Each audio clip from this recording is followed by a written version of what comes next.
Big mishap on the Perrine Bridge yesterday led to a daring rescue. We talked with first responders about how it all went. The city of Twin Falls is testing a new concept back in parking. That story coming up.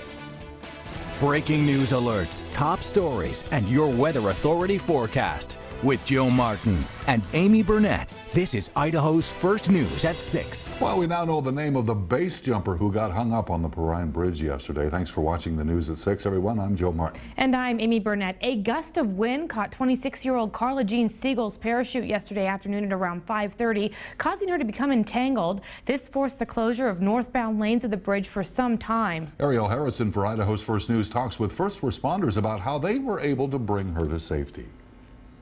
It was crazy to be thinking we're actually going over the bridge to get a base jumper that was stuck in the bottom rafter. Chad Smith wasn't planning on reclining from a 500-foot bridge when he woke up yesterday morning. But with his kind of job, he never knows what the day has in store. Yesterday, a base jump gone bad called for first responders to act quickly, and it's safe to say each different team needed the other in order to get the job done. We used two 660-foot ropes. They were attached to our rescue truck that's behind me. Twin Falls Fire had set up their tripod. Search and Rescue had jumped in with some of their equipment. We used devices called MPDs that actually lowered me down. And then I hooked the patient harness to the base jumper and then hooked her to me. Thanks to technology, the response time was quick. Smith says from the time the call was dispatched to the time the base jumper was hooked to him was exactly 30 minutes. Well, this isn't the first time something like this has happened off our Perrine Bridge. In fact, back in 2007, a very similar incident took place, and first responders say that situation helped and prepared them for this. That was a good learning opportunity. So when this happened, we knew exactly what to do from that situation. As far as the future of base jumping here in the Magic Valley, officials don't see it becoming illegal, but will continue to render a word of caution. There's no permit required. People jump off of this bridge every time of the day and night, every day of the week. We ask that they be smart enough to know when the weather conditions are bad enough, they shouldn't be jumping off of this bridge. In Twin Falls, Ariel Harrison, Idaho's First News. On our Facebook page, we noticed viewers talking about wasted tax dollars on base jumper rescues. Lieutenant Brown told us no additional taxpayers' monies are used. First responders are just getting paid to do their job as they normally would. The City Council is trying to decide how to handle the downtown parking situation. One of the ideas being tested out right now is back-in parking. Ben Lyda is live in downtown Twin Falls to explain more about the situation. Ben. Thanks, Joe and Amy. I'm out here on Main Avenue in Twin Falls, where the city and the Urban Renewal Agency has set up a trial run for the back-in parking. And as you can see behind me, they've set up a few signs with 3 simple steps of how to maneuver this parking job, as well as repainted parking spaces to allow for the back-in parking. Now, I spoke to one woman this afternoon who made this attempt, and she gives me her feedback. At this point, I would say it does not matter to me. So I think they're doing a good thing with the trying it out and seeing how it goes. And I hope people will give it a fair chance and give it a try before they disown it. Now, the trial will run until next Wednesday, and public input is really encouraged at tfid.org and at the City Council meeting on May 26. Live in Twin Falls, Ben Lyda, Idaho's First News. A Rupert man is dead following a car crash yesterday morning in Burley. Police say 58-year-old Scott Vale failed to stop at a stop sign at 50 West and 500 South. That's when he hit another car driven by 48-year-old Joel Alvarez. Vale died at the scene. Alvarez was taken to Cassia Regional Medical Center. It's not clear just how badly he was hurt. There's a phone scam in Twin Falls County. A man using the fake identity of Officer Dwight Garrison is calling under false pretenses on behalf of the judicial system.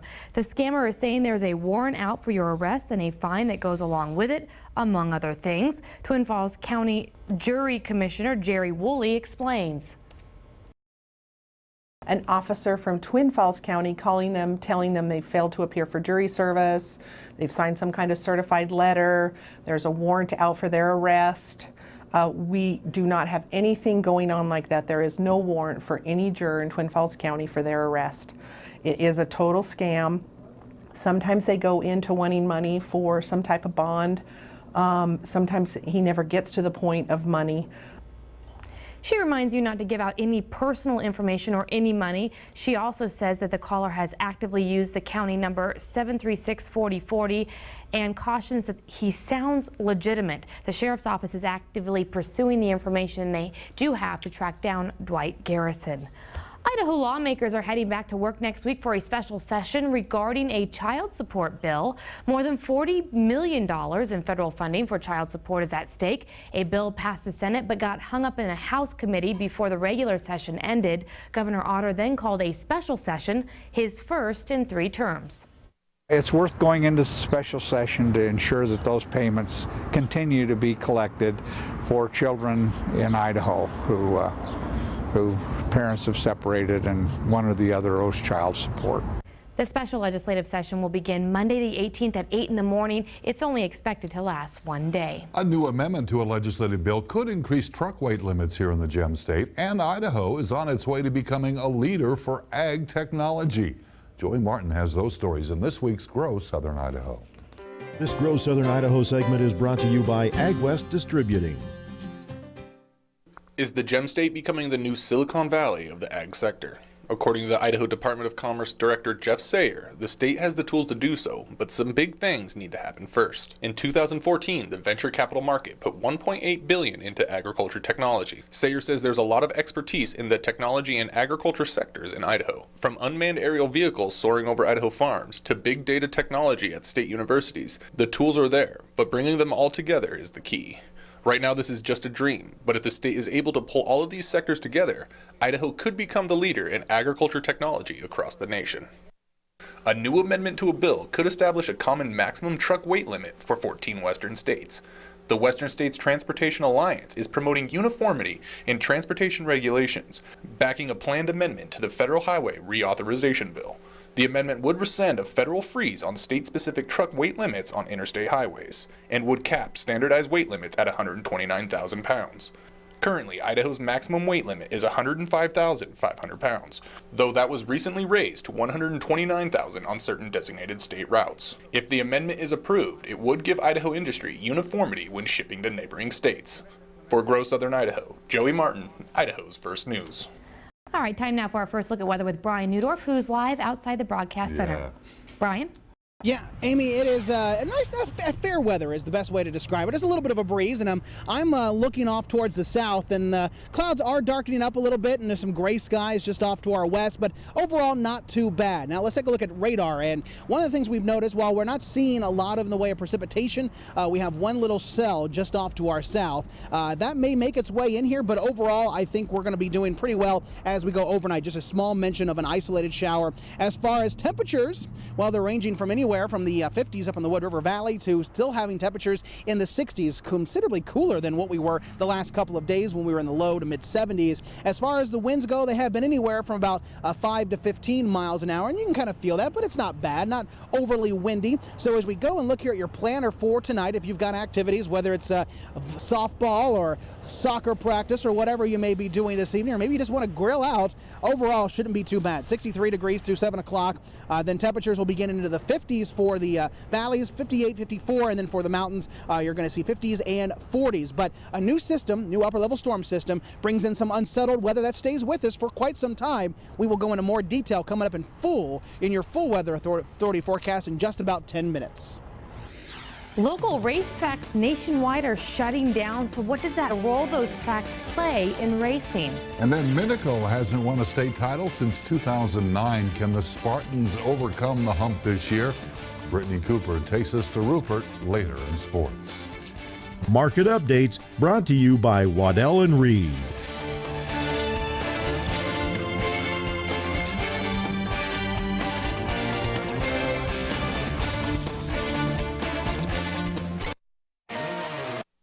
Breaking news alerts, top stories, and your weather authority forecast. You're watching Idaho's First News in HD. The Twin Falls School District is one step closer to making 3 new schools become a reality.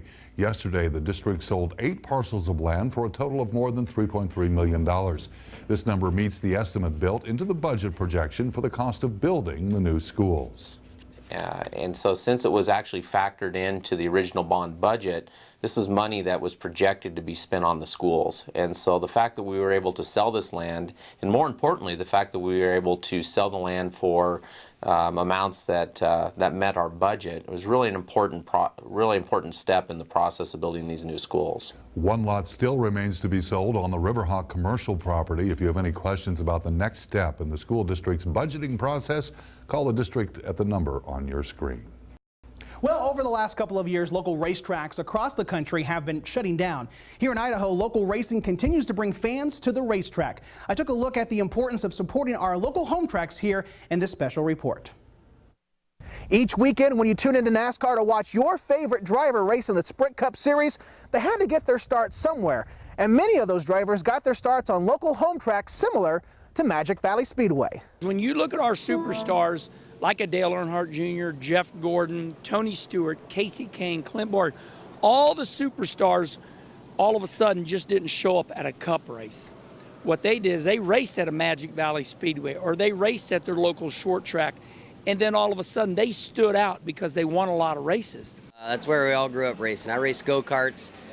You know, I grew up going to the racetrack since I was 6 weeks old. My dad raced dirt cars, and so I grew up on the dirt tracks. You know, short track racing that's where all of us, that's where we all learn how to do what we do, and it's just, you learn just like everything else. You start here and you just step up, but you know, racing here in many ways is a lot easier than racing on a short track. Saturday nights at the local racetrack is all about family and the community. From the fans in the stands to the cars on the track, it appeals to both the young and the old. Family fun. You can see my kids grew up at the racetrack and now racing.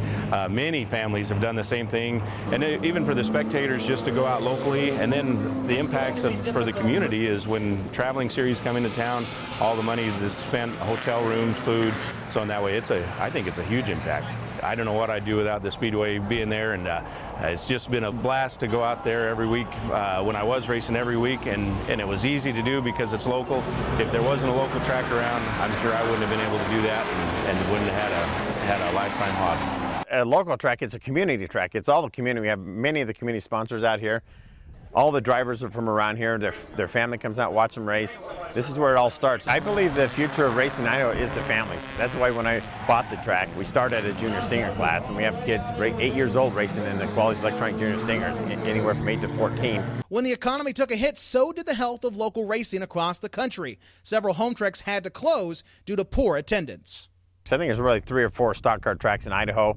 In the Northwest, up in Washington and Oregon, there's another 6 or 8 tracks there. So there's not a lot of tracks left anymore. And California's losing a few also.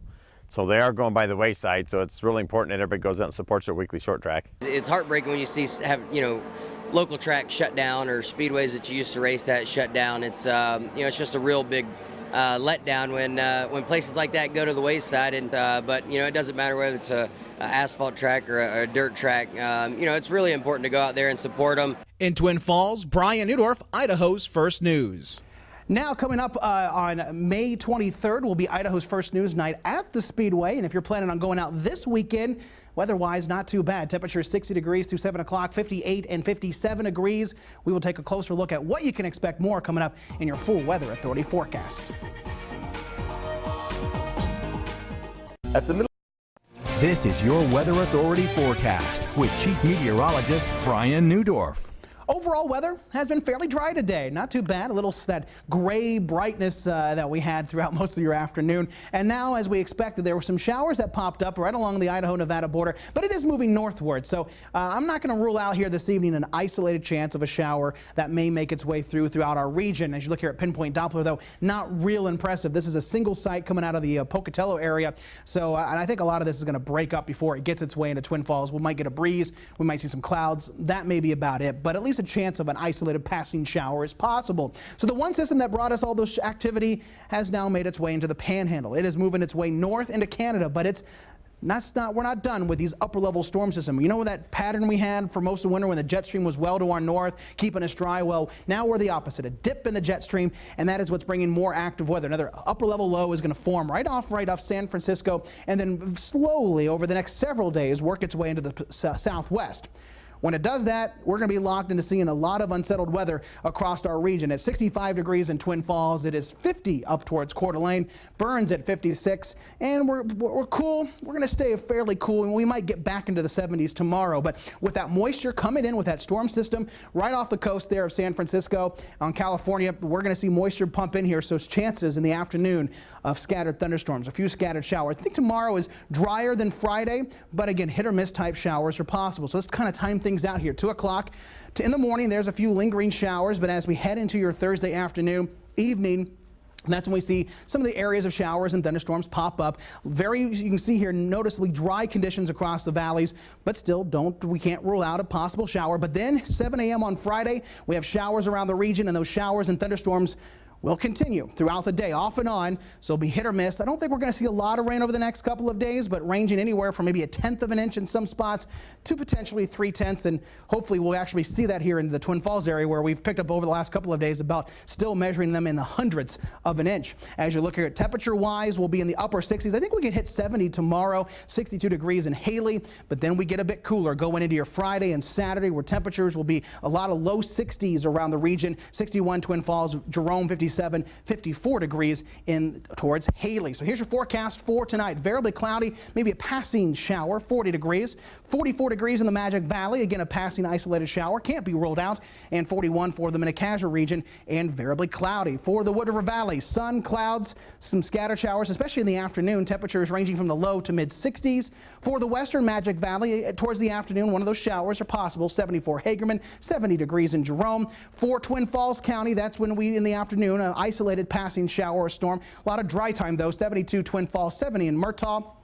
And then for the Minnecaja region, Rupert 68, Albion 66, Malta at 67. Chance of a shower late in the day. As you look at the Middlecoff Auto Group 7-day forecast, we are seeing 64 degrees Friday, 61 Saturday, 66 on Sunday, and across the board we've got chances of showers, especially Friday and Saturday. Some widespread scattered showers and thunderstorms. We'll see that play out in the mountains. 60 on Friday, 59 Saturday, Sunday, Monday 62 and 64 degrees. Now we're going to continue to give away our $75 gas card from Wells Toyota and here at KMVT. Stephanie Hobbs of Paul. You have 11 minutes to call 208-933-2853 to claim your prize.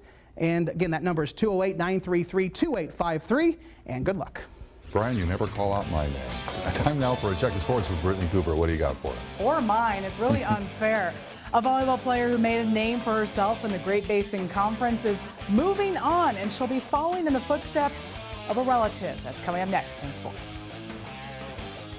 Hi, from Idaho's First News, this is Southern Idaho's Local Sports with Brittany Cooper. We're less than 24 hours away from the first game of the 2015 State Baseball Championships. Minico back in the big dance for the first time since 2013, but the Spartans don't want to repeat what happened 2 years ago. Minico lost both of its games, one to Emmett and one to Blackfoot. Now Blackfoot is their first opponent on Thursday. The Spartans instead would love to bring back a title, as it's been 6 years since the last one. We hear from the two seniors who played for the 2013 state contenders.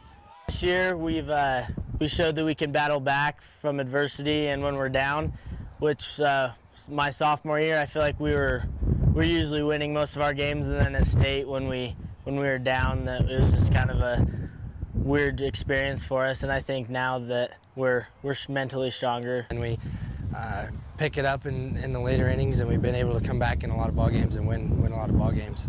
Excited. We got a good group of kids, and they're ready to go, and they're excited about the opportunity they have, and they've worked hard, and they're ready to get down there and compete. Really for us, and I've been telling the kids all year, it doesn't really matter who we play, it's just a matter of doing our job and getting after it and playing our game.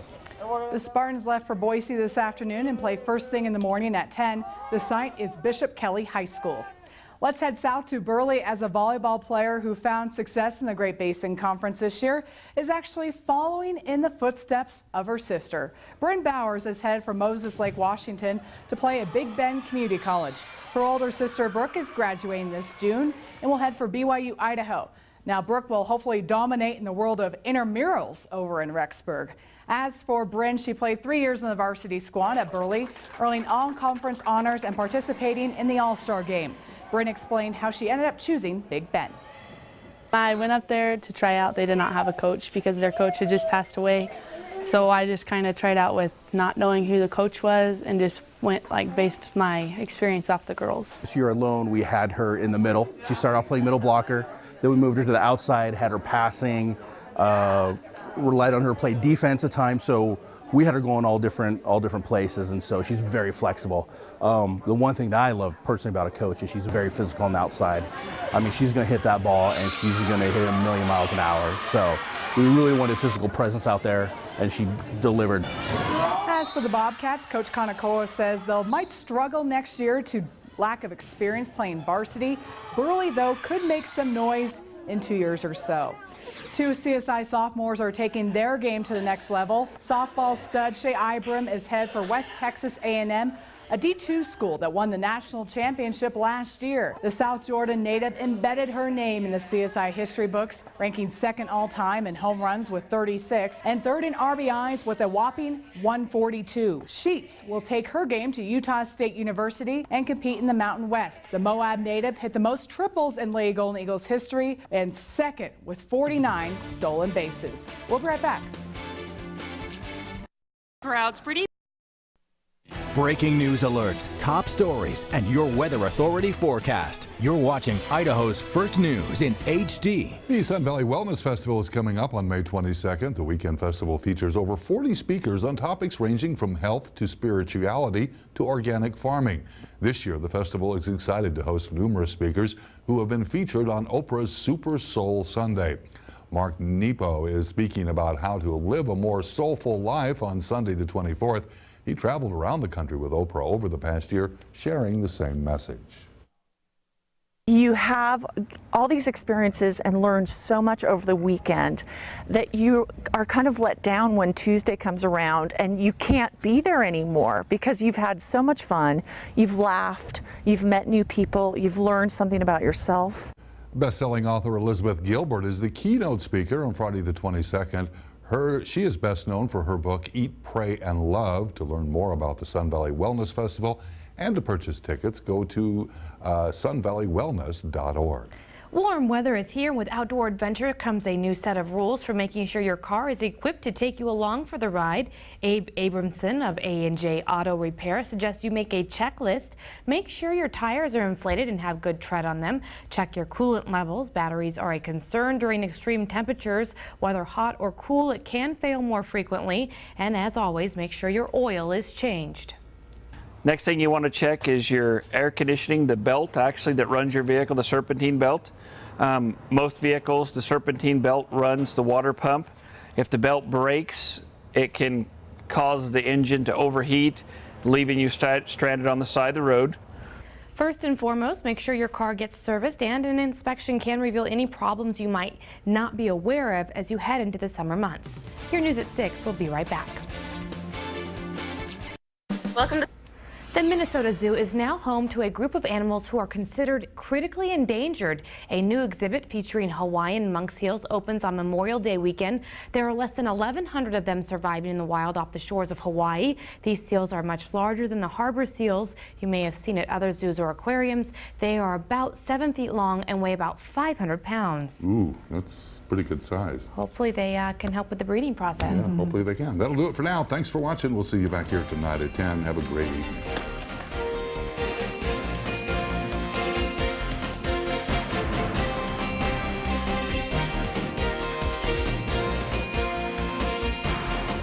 Closed captioning provided by